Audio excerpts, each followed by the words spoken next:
sulit na to para sa presyo niya. Yan.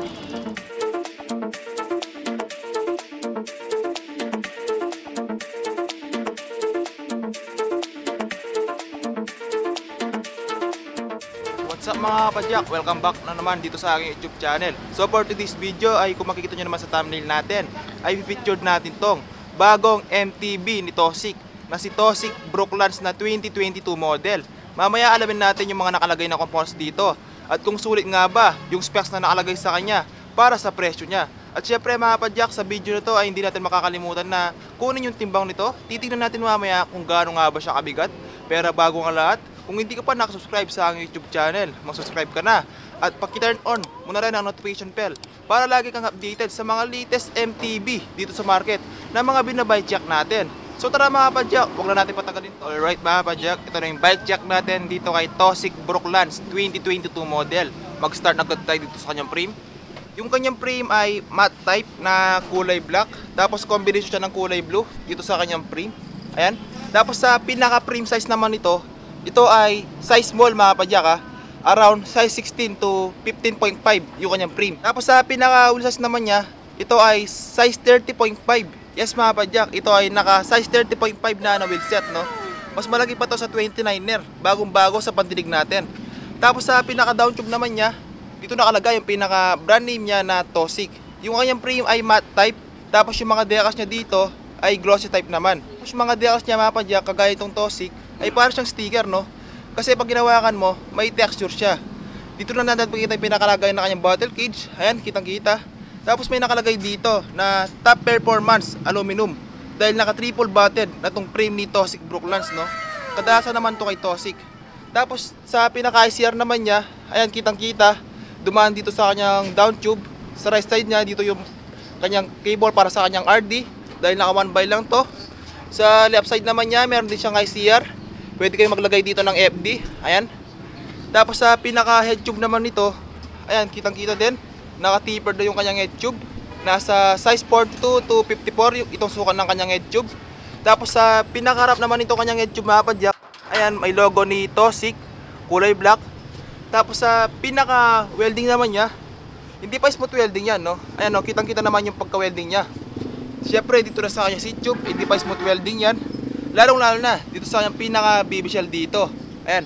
Tapos sa pinaka-top tube naman niya, dito nakalagay yung brand name niya na Tosyk at yung kanyang model name na Brooklands. Mga decals din dito at yung logo ni Tosyk. Ayan. Tapos may nakalagay dito mga kapadyak na Agile Ride Geometry. Maganda naman talaga yung geometry nito. Ayan o. Pang XC talaga mga kapadyak. Tapos may nakalagay din dito na warning sign. Ayan. Dito sa kanyang top tube. Okay. Dito naman tayo sa kanyang pinaka seat clamp na ginamit sa kanya. Ayan, kitang-kita. Yung kanyang seat clamp ay naka quick release. Tapos yung kanyang diameter naman ay 34.9 yung mga ganito. Tapos sa kanyang seat post naman mga kapadyak, ayan, Tosyk na rin yung kanyang brand. May haba naman na 350mm at may diameter naman to na 31.6. Tapos sa kanyang seat post mga kapadyak, magandang klase na yung ginamit sa kanya, oh.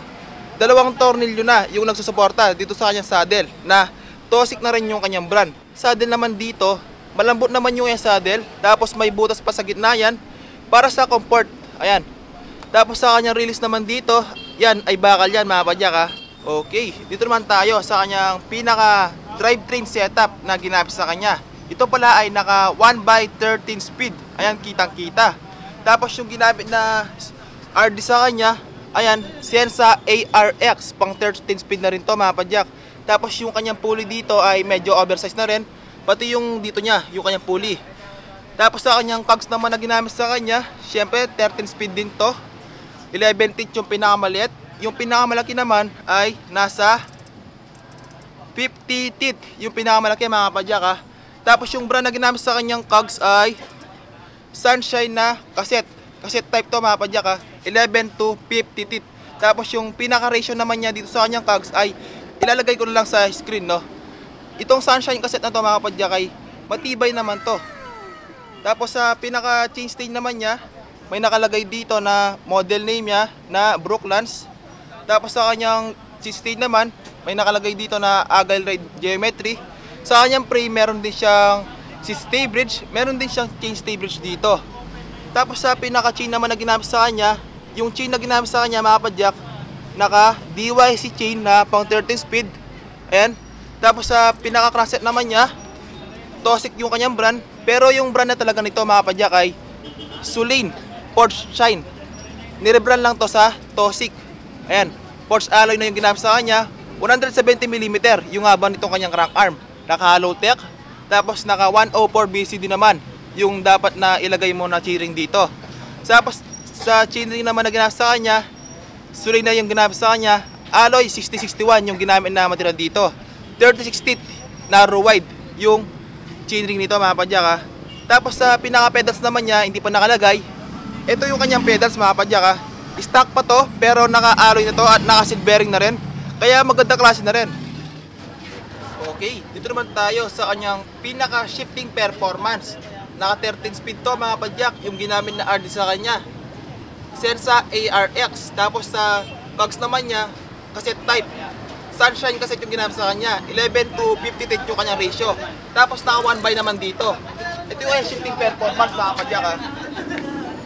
Di pa ito nakatunan na maayos pero papakita ko sa inyo yung shifting performance niya. Pero kung nakatunan ito maayos mga kapadyak, napaka-smooth shifting nito. Responsive pa oh. Ayan, kitang-kita naman. Naka 13 speed set sa ARX. Sulit na to para sa presyo niya. Ayan. Medyo nahulog lang yung chain niya pag nasa pinakamalaking cogs dahil hindi pa nga nakatono to na maayos. Pero pag nakatono to na maayos mga kapadyak, hindi na to mag-chain drop no. Ayan. Ayan, nagbaback pedal dito siya mga kapadyak. Pero overall, smooth shifting naman itong si Sensa ARX. Okay, dito naman tayo sa kanyang pinaka wheelset na ginamit sa kanya. Sabi ko nga kanina, ito ay naka size 30.5. Yes mga kapadyak, mas malaki pa to sa size 29er. Tignan nyo naman kung gaano kalaki itong si size 30.5. Tapos mapunta naman tayo dito sa kanyang rims na ginamit sa kanya. Yung rims na ginamit sa kanya ay alloy na rin to mga kapadyak ha. Tapos yung brand nito, siguro CNC. Tapos naka double wall na to, alloy rims. Tapos sa pinaka-spokes naman na ginamit sa kanya, itong kanyang spokes mga kapadyak ay bakal pa yan. Yung bilang naman ito kanyang spokes, 32 pieces yung bilang nito. Tapos sa pinaka-gulong naman na ginamit sa kanya, ayan, compass na skin wall tire. Yung lapad naman ito ay 30.5 by 2.25. Yes mga kapadyak ha. Tapos yung model naman itong compass ay jumping hare or jumping hare na tinatawag. Naka 60 TPI naman yan mga kapadyak ha. Tapos naka wire yung kanyang tire, naka wide pa to, hindi pa to naka folding. Tapos sa kanyang knobs naman na ito ay naka makunat pa sa kalsada to mga kapadyak, pero magandang ipang trail to no. Tapos malaki pa yung clearance niya dito. Siguro kung magsakaling magkakaroon pa ng mas malaking ano dito, siguro mga 30.5 by 2.30. Siguro kasya pa to mga kapadyak ha, kung sakaling magkaroon man ng ganun na kalaking gulong. Tapos sa hubs naman na ginamit sa kanya, yung hubs na ginamit sa kanya mga kapadyak, naka solon na hubs. Ayan, kitang-kita. Kasi type na yan mga kapadyak ha. Tapos naka seal bearing. Ito yung kanyang sound check. Ayan. Yung kanyang sound check nitong kanyang hubs. Ayan. Okay.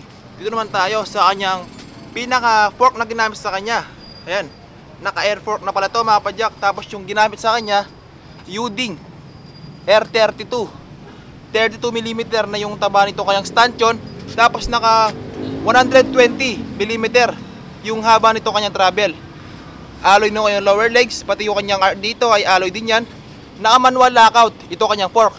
Ito pa lang kanyang fork mga kapadyak. Hindi to advisable na gamitin sa downhill. Pang cross country lang talaga yung discipline nito kanyang fork. Tapos sa kanyang pinaka dropout naman dito, ito ay naka quick release sa harap. Ayan.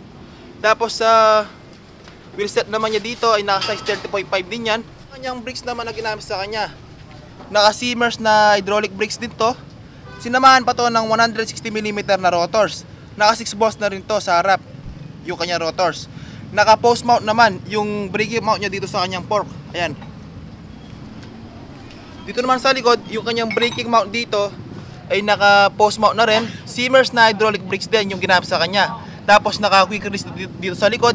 Sinamahan pa to ng 160mm na rotors. Naka 6 boss na rin to. Sa kanyang pinaka-cupping setup naman mga kapadyak, ito yung kanyang handlebar. Yung kanyang handlebar ay alloy na rin to. Tapos yung brand naman nito ay Tosik. Ayan, kitang-kita. Tosik na handlebar. May pagka-backswip to mga kapadyak ha. Kaya komportable na iliko tong kanyang manibela. Tapos sa kanyang stem na naman na ginamit sa kanya, ayan, kitang-kita din na Tosik na rin yung kanyang brand. 80mm yung haba niya at may naka-negative 17 ito kanyang stem. Headset naman na ginamit sa kanya, Ginea na brand, naka-ball bearing pa to puro ng mga padyak ha. Malamang sa malamang naka-ball bearing pa to o kaya naman seal bearing. Tapos sa pinaka-handle grips naman na ginamit sa kanya, naka-silicone na handle grips, tapos may bar end dito sa dulo, Gakel yung brand niya. Ayan. Tapos sa kanyang brake lever na Simmers para sa likod to at yung kanyang shifter na 13 speed Sensa ARX. Ayan. Sa kabila naman ay yung kanyang silicone na handle grips na may bar end dito sa dulo at yung kanyang Simmers na brake lever para dito sa harap. Kung mapapas nyo dito mga kapadyak ay wala siya shifter para sa kanyang FD dahil naka 1x nga to. Pero sa mga nagtatanong dyan kung pwede pa tong i-2x, pwede naman mga kapadyak ha. Pero hindi advisable yon na 2x sa 13 speed na cogs dahil malaki yung posibilidad na mag-cross skin kayo dito, no? Dahil naka 13 speed kayo dito. Natimbang naman itong si Tosik Brooklands na 2022 model na may 30.5 na wheelset. Yung nakuha natin ay 11.67 kg. Namangako dito mga kapadyak, kahit na malaki yung wheelset niya, ay medyo magaan pa rin siya dahil 11.67 kg lang yung timbang nitong si Tosik Brooklands. At yan yung bike jack natin dito kay Tosik Brooklands 2022 model. Anong masasabi nyo sa specs nito mga kapadyak? At sa kanyang timbang na almost 12 kg kung sabihin mo na. Sa specs niya mga kapadyak, medyo bago sa pagdinig natin yung 30.5 na wheelset, no? Bagay na bagay to sa mga naghahanap ng mas malaking wheelset sa 29er. Bagay to sa mga height na 5'11 pataas. At yung price pa rin itong si Tosik Brooklands dito kay 1010 Bike Express ay 18,000 mga padyak para dito kay Tosik Brooklands. Description box below natin at yung kanilang FB page at yung kanilang contact number para kung sakaling interested kayo dito kay Tosik Brooklands ay i-message lang sa kanila mga padyak ha. Kaya kung nagustuhan mo yung video na to, pakibigyan naman ng like at mag-comment ka na rin sa video natin for today. At mag-subscribe ka na rin sa aking YouTube channel para lagi kang updated sa mga latest MTB na mga binabike check natin na kagaya itong si Tosik Brooklands. So hanggang dito na lang yung video natin mga kapadyak. Ride safe mga kapadyak.